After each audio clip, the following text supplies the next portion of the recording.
Masters of Arts in Education, who is a researcher.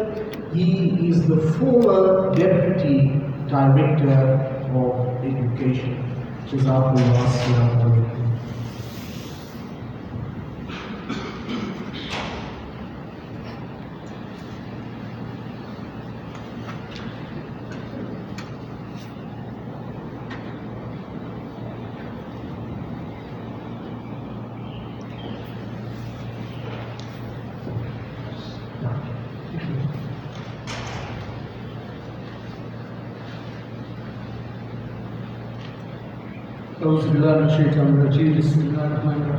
Thank you very much for the introduction, and also thank you very much to the organizers and to the team of the Institute of Islamic Service, as well as the community of Laudium for supporting the Institute of Islamic Services. I think your place is secured in heaven, and when you are there, please do not forget to ask, where am I? So, in the name of God, the merciful and compassionate, blessings of God Almighty Allah, and peace be upon our Habibi Nabi Sallallahu Alaihi Wasallam, Muhammad, and the Ahlul Bayt, his beloved family. My Lord, expand for me my breast with assurance, and ease for me my task, and untie the knot from my tongue, that everyone here may understand my speech. So, Jamaat al-Muslimin, I've been asked to speak to the topic, Ukraine, Russia, the politics of domination. Now, these are developing tensions and contradictions, but most importantly, they find their roots in the imperialist interests on both sides. And so, as a researcher, excuse me in saying, I can tell you that what I have a responsibility is to have a 360 degrees assessment and to find out where and who is the most just, the most able, the most capable, and the most wise. And in doing so, I'm afraid I might disappoint some people in declaring that I should be more strongly pro-Russian and I should be completely against Ukraine. But there are, in everything in life, there are a lot of more subtle things that we have to look at. You will recall that when Nabi Sallallahu Alaihi Wasallam encouraged us to speak a word of justice against the oppressor and an unjust ruler, that is the greatest form of jihad. But we have to be sure that when we are speaking against Ukraine and when we are speaking against Russia, that we are backing it up with evidence. And that our intentions are not to degrade anyone. So let me frame my presentation by the defensive notion of war in the Noble Quran. Now we as Muslims, we are expected to expend an extra effort in avoiding bloodshed, violence, and all oppressive and dehumanized behavior. In fact, Jamaatul Mu'mineen, there are 4 sanctified months where we are commanded to set aside disputes and avoid warfare. Now, if you study the many classic jurists, as Sheikh here always does, and the juristic traditions in Islam, there's a great deal of writing on settling aside disputes, suspending feuds, and being pro-conflict resolution and conflict management. And even to be sure that we deal with forcible seizures of indebted property. And so, Jamaatul Muslimin, it never ceases to amaze me how little contemporary Muslims know about the great and rich ethical and moral traditions that we have in Islam. It's such a simple faith. It's such an easy thing. And we get caught up in such silly and trivial things that it just disheartens you. And that's why you find that people of other faiths are making out that, you know, their way is the way of love.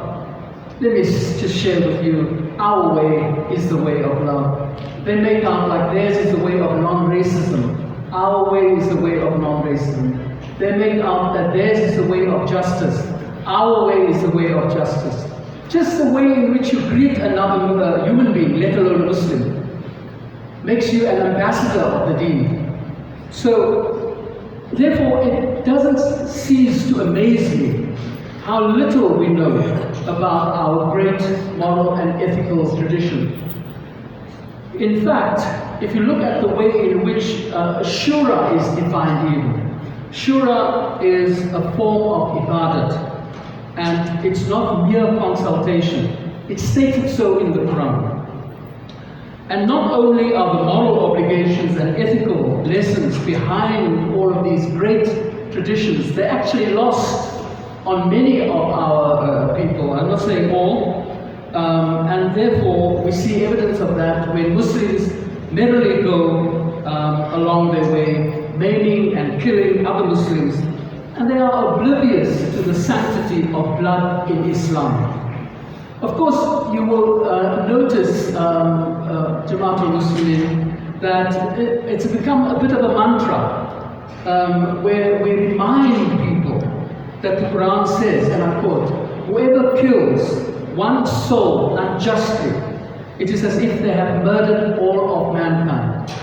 Now, of course, I'm sharing with you all of these perspectives because I think when we're looking at Ukraine and Russia, we have to look at it through the filter of the Noble Quran. We have to look at it through the filter of the Sunnah and what we have been taught. Otherwise, you are going to fall into yet another kind of reactive trap. And I suppose when people cite this mantra of if you kill one soul unjustly, it's as if you have killed the whole of humankind, I suppose the loophole there is that people say, well, the word unjustly is used.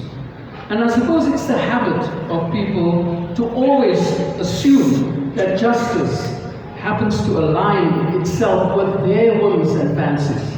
And people are very selective, therefore, then, in the way in which they will justify their violence.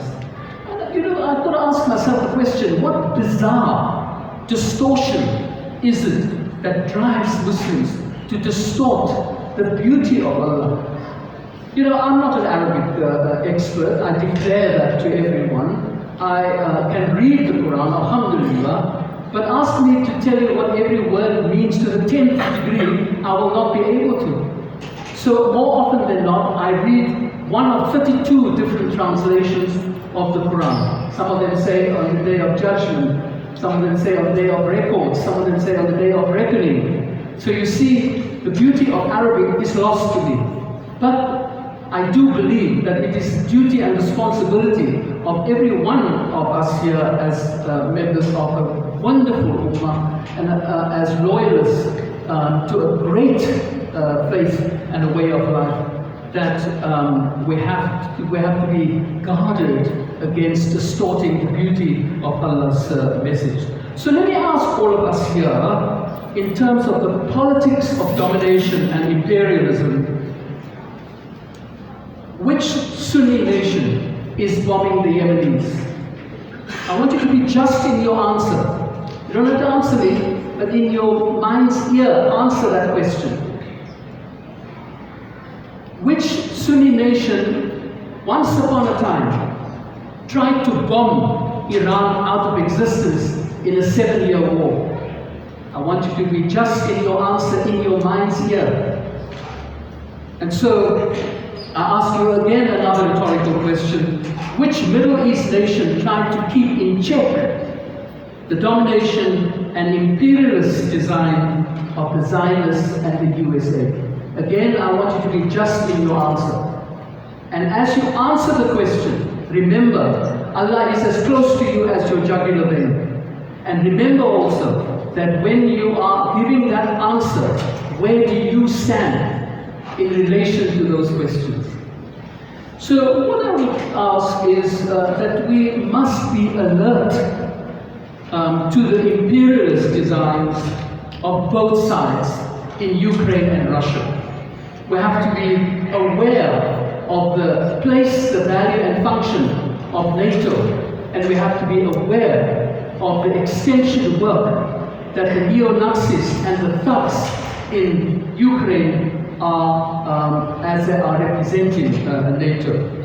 So let's consider also how is it that they are, what are they actually doing? Well, they're manufacturing consent for the sympathy of Ukraine, and they are presenting them as the victims. And of course, when you look at the media, there is classic racist virtue signaling, they call it, where they make out that these blonde-haired, blue-eyed whites in civilized Europe are being, abused by the Russians. So we have to be careful how we interpret the media. We have to be careful how we are being duped by the media. And you will recall that those who control the media control the narrative. And not that you don't have the critical faculty. And that is why I don't take with a pinch of salt what I read and view on the media. I take with a bag of salt what I view in the media. Because you have to be extremely critical in terms of how the media presents a story. So let's be clear, the USA nullified the democratically elected pro-Russia government in February 2014. This crisis is concocted. It is about protecting Western hegemony. Even the bankers have entered the fray, with Rothschild urging firmer action against Russia and perceiving Putin to be Hitler. Now, what's interesting is that Garry Kasparov, the great chess master, he even tried to analyze the mind of Putin. But remember, a man like a chess master, and like him in particular, he was ruthless in his games. And so he is viewing Putin through his own mindset. Now, also with regard to this whole thing, we have to expose the whataboutism and any smear that's directed against those who wish to expose the West's hypocrisy. And we must demand consistency. The point of the whole media disinformation isn't just misinformation or to push a Western agenda. No, it is to overwhelm all of us, and it's to exhaust our critical thinking. You only have to look at, if you're a critical citizen, you will look at the media and the language it presents. For what audience?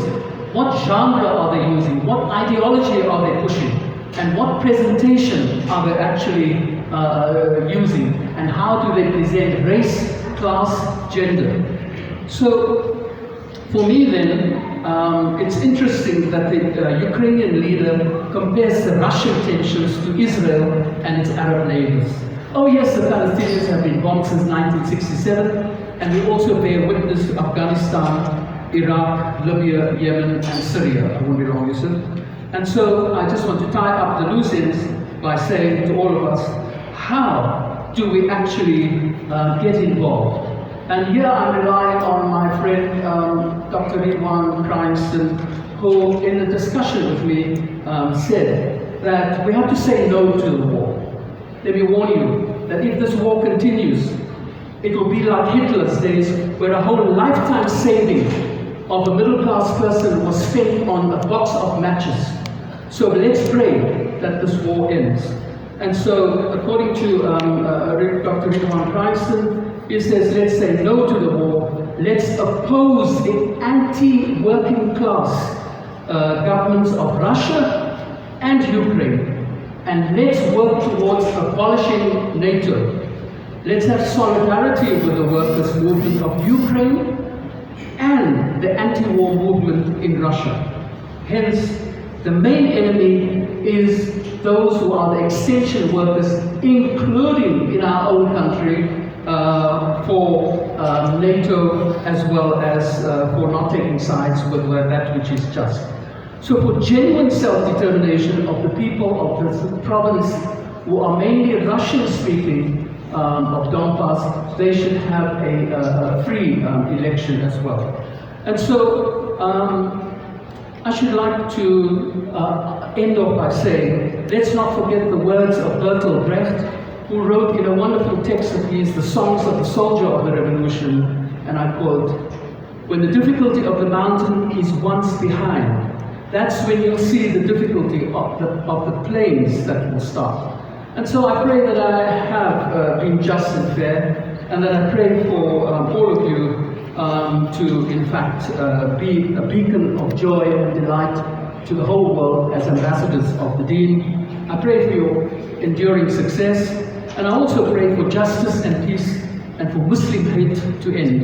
And so may the angels hymn their praises for all of you, and I hope that you will enjoy the garden of immortality and the banquet of eternity. And when you are there, that you will ask, where am I? So, La ilaha illa anta subhanaka inni kuntu minaz zalimin, sallallahu ala sayyidina Muhammadin wa alihi wa ashabihi wa ajma'in bi rahmatika ya arhamar rahimin. Jazakallahu khair. Assalamu alaikum wa rahmatullahi wa barakatuh.